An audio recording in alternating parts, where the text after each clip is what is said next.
Hey guys, how's it going? Josh here. This is my first ever Blender tutorial, and today we're going to be modeling a chess pawn. Today we're going to be working with a reference image, and you can get that image for free in the description box.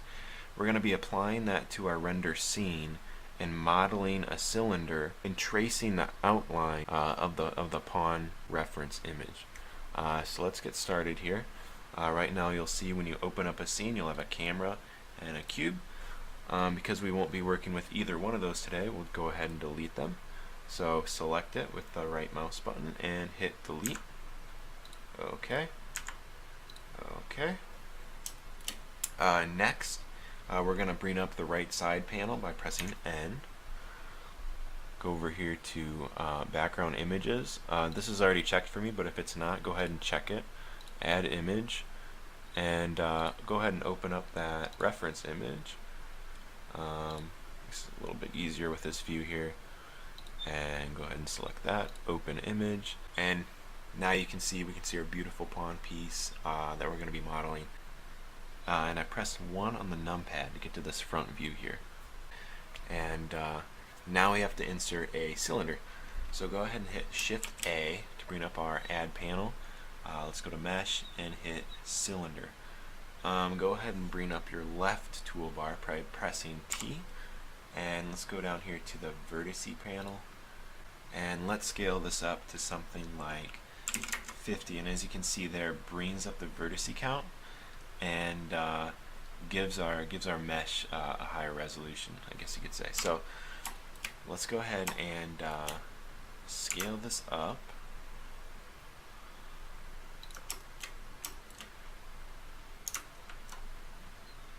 Doesn't have to be exact. I'm using G to move the object and S to scale. Go ahead and go into wireframe mode so we can see what we're doing. That looks about right. There we go. Go ahead and go into edit mode and use B to get the box selection tool and select the top vertices here. And let's hold down Control and bring those down. You can see if we hold down Control, we can bring it down in increments. And if we release Control, we can like fine tune it. If we want to fine tune it even more, we can hold down Shift and really get in there and make sure everything's correct. So let's go ahead and line it up right there. And right here, you can see we need to bring this in. So let's select these using S to scale once again. Let's bring those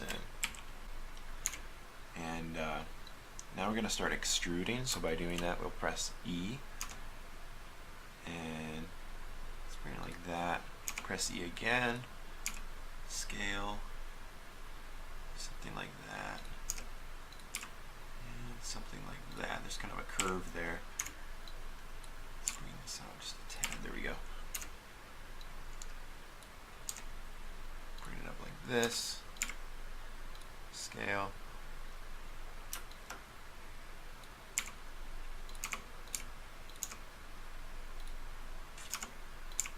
Alright, I'm going to speed up the video here because it's pretty self-explanatory, and I'll let you guys come up with your own results. And so, I'll see you in a few minutes.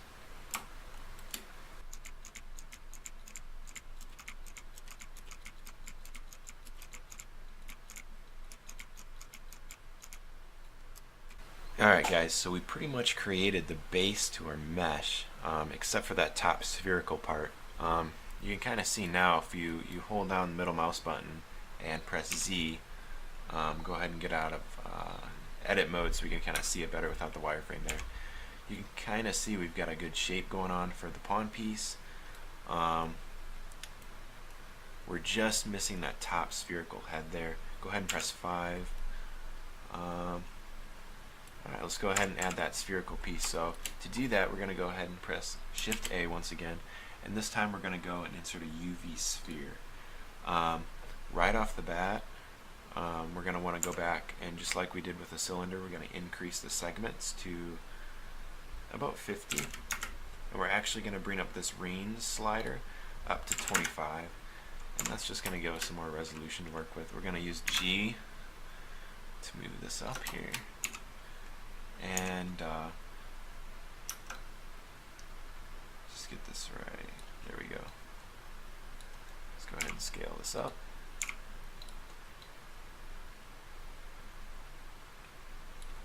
That looks about right. Yeah, that looks okay. Alright. So we pretty much have our mesh created. We have a pawn piece, but there are a few problems, and the first problem is that you can see every individual face here. It's not smooth, and in order to get it smooth, we can go ahead and open our T panel on the left side and hit smooth. Oops, gotta select them both. And hit smooth, and there you can see that the object is much more smooth. It looks a lot better that way. And now that brings us to problem 2. So if we go ahead and press 1, go back into our front view here, and let's go back into wireframe. You can see here where the sphere goes into the cylinder, it overlaps. So I mean, you can leave it this way, but I like to do things right and just get rid of any vertices or parts of the mesh that aren't visible. Generally, that's what you should do. There's a few ways to do this. The method, and I think this is the easiest method that we'll be using, is a boolean. So let's go ahead and press Z just to get out of that view. And using the middle mouse button here, we can drag it around. Let's go ahead and click the sphere. Alright. And down here you can see the name of the object. You can even see the name of the object here selected in our scene menu here. Let's go ahead and select the cylinder, and you can see the name of it is cylinder. The reason why that's important is because if we go over here to the modifier tab and add a boolean modifier and go to add our object, we need to know the name of what we're trying to find. So in this case it's cylinder. That's just generally helps in larger scenes, and it's pretty important to know. So we're going to hit this difference tab here. We're going to go back to front view and hit Z, and now you can see where the sphere meets the cylinder. Those vertices are gone, and now the mesh is really clean. So we can go ahead and apply that. And there you go. We pretty much have our pawn piece. Now we're going to take it a step further and render it. So let's go ahead and insert a plane. And this is going to kind of act as our floor. Press S to scale that up, and then we're going to actually press 10, and that's just an easier way, a more precise way of scaling things. So we're going to scale that 10 times, and that's going to be our floor. Let's go into front view, and as you can see, the pawn is way too big for our floor. It's actually going through our floor right now, so let's press Z and select everything here. Hold down Shift, right click on the floor to deselect that, because we just want to move the pawn, and we're going to scale this down to right about there. I think that's good.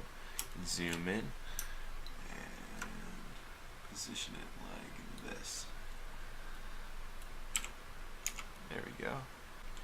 Now to make our scene a little more interesting, let's go ahead and go back to front view, orthographic mode, and let's select both of our objects here, and we're actually going to group them together. So when we copy this and move it around, we're not moving two objects, we're only moving one. It's more efficient that way. So let's go ahead and hit Control J. There we go. And you can see that the whole object is one piece now. Now that we've done that, we can actually go and hit Shift D, and that's going to copy our object or model. We're going to rotate that by hitting R. Let's try and get this as if it were lying down on the floor here.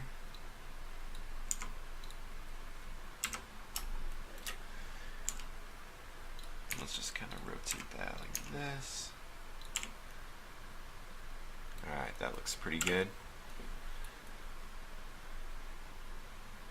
Yeah, I can work with that. Alright, let's actually select these two and bring them to the middle of the scene, like so. Yeah, that looks alright. Okay. Now, to render a scene, let's make sure we're in Cycles Render. And let's go ahead and hit Render. Right off the bat, you'll see that everything's pitch black. This may or may not be the case on your end, but the thing we need to do is insert a light source. So let's go back to solid view here and insert another plane, and this is going to act as our light source here. So let's go ahead and move this up. Kind of position it like this.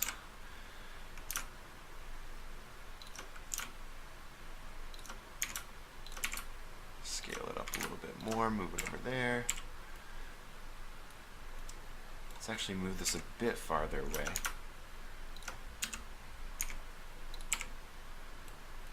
Alright, that should work. Now we're going to select this plane, and we're actually going to go over here to the object panel, and we're going to name it light. And let's go ahead and name these two pieces chess, and we'll name this floor. Oops. Let's name this chess 2. There we go. Alright, so let's go ahead and select our plane and transform it into a light, because right now the scene's still going to be pitch black. It's not emitting any light. So let's go over to the Material tab, add a new material, and let's name this Light Emitter. And let's go ahead and go down here to Surface and select Emission.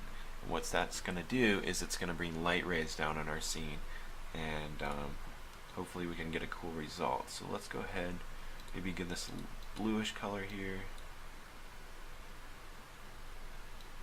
something like that. Let's bump up the strength to about, let's do 5, and let's see what we get here. I'm going to save this.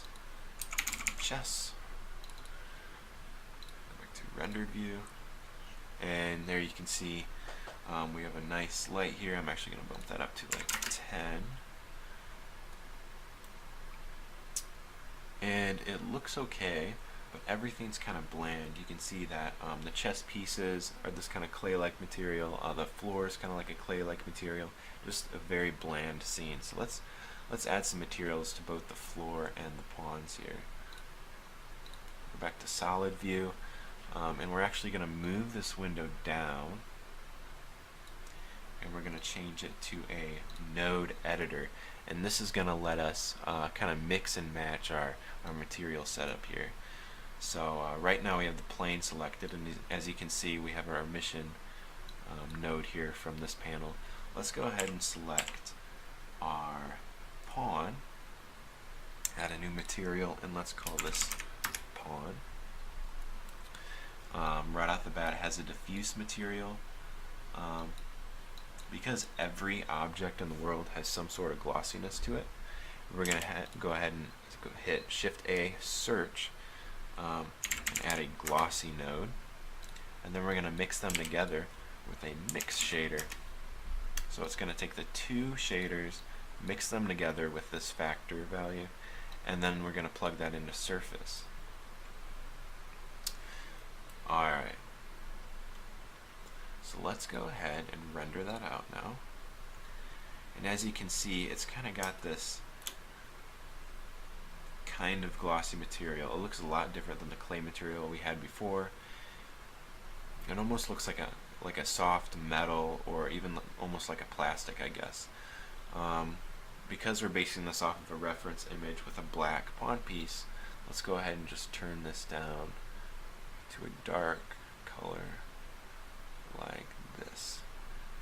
There we go. And then we can actually do the same to this pawn piece by selecting it, going over here, and you can see we have our two materials that we created. Go ahead and hit the pawn, and there we go.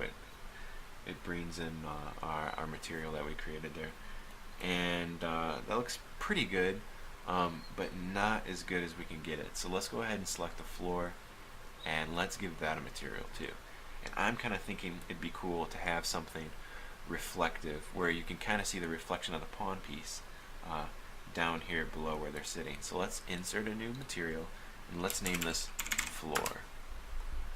Alright, perfect. Let's go ahead and do the same thing we did with the pawn material. Go ahead and insert a glossy node. Let's insert a mix shader. Let's plug those in together. Except this time we're going to play with these three values here. So let's go ahead and turn this down. And as you can see, that makes it more diffuse. If we bring it up,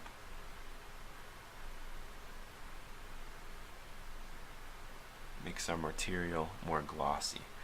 And I think somewhere in there is pretty good.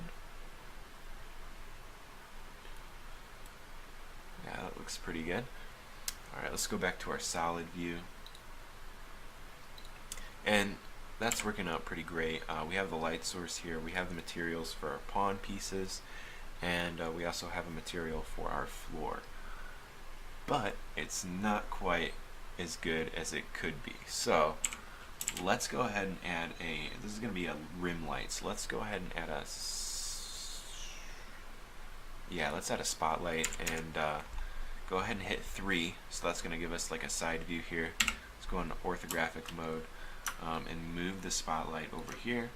Rotate it so you can see the spotlight is going to be shining on those pawn pieces. And let's go and direct it just a little higher. Something like that. And let's adjust the size here. If you're not in this panel automatically, you can select this and go into the object data tab here, and that's going to give you the properties for this object. So go ahead and turn on the size. Actually make this pretty big. Let's blend it in. So it's not so harsh. And I hit show cone there just so we can kind of see where the light's going to be hitting. I think that looks pretty okay. Let's go ahead and go into rendered view so we can see what we're working with here.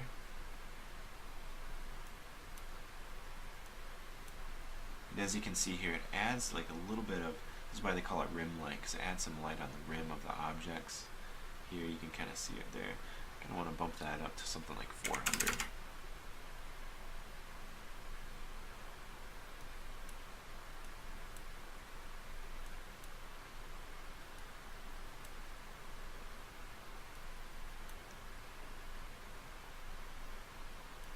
Looks pretty good. The color's not quite there for me. I'm going to go ahead and play with this.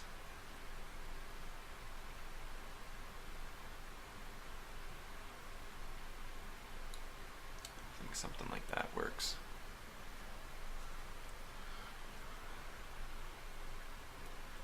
Alright, that looks pretty good, but it's still not as good as it could be.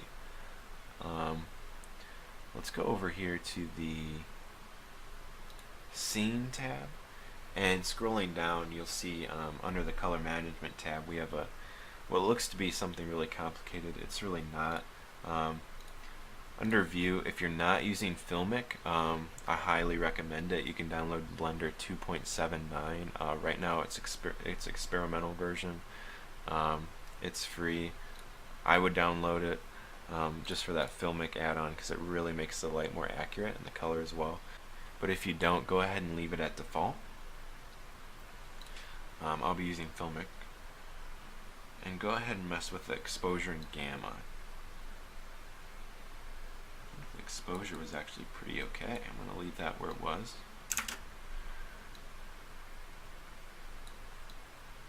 Let's do something like that. And select Use Curves. And generally I find that if you mess with the curves a little bit, it just adds that much more to your render. So let's go ahead and bump up this a little bit, go into our blues, bump this up a little bit, bring this down.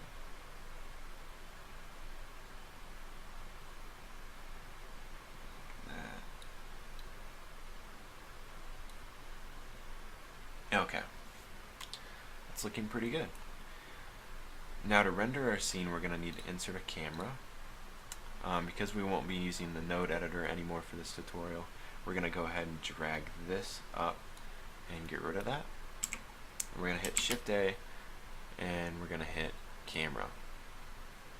And as you can see, the camera's kind of in the floor right now, and that's not exactly where we want it to be. So we're actually going to line up our 3D view here. Now let's get out of orthographic mode. Let's actually scale this up a little bit more. And hit Control Alt 0, and that's actually going to bring our camera view to the actual 3D view. Just a really easy way to do that. Let's go ahead and move this. And let's go to our render settings. Alright, here under sampling you can see I'm going to be rendering 500 samples. Yours might be 150, around there. If it's low like that, you'll get a lot of noise. Let's go ahead and render it at 20 frames. Or 20 samples. Let's do 30. And I'll show you what that kind of looks like. Okay guys, this just finished rendering, and you can see our scene here, but there's a lot of fireflies and noise, and that's not exactly the most pleasing image. So go ahead and hit escape, and that's because we only had 30 passes or samples on our render. So let's go ahead and increase that to 500, and you'll see a huge difference. The thing you need to know is that the higher the sample rate is, the longer it's going to take to render your image. So let's keep that at 500 and go ahead and hit F12. Alright guys, that looks pretty good. So go ahead and share your results down below. Post any comments you have, critiques, feedback on this tutorial. This is my first ever Blender lesson, I guess you could say. So pretty cool. I might make more in the future. So go ahead and subscribe. Alright, peace guys.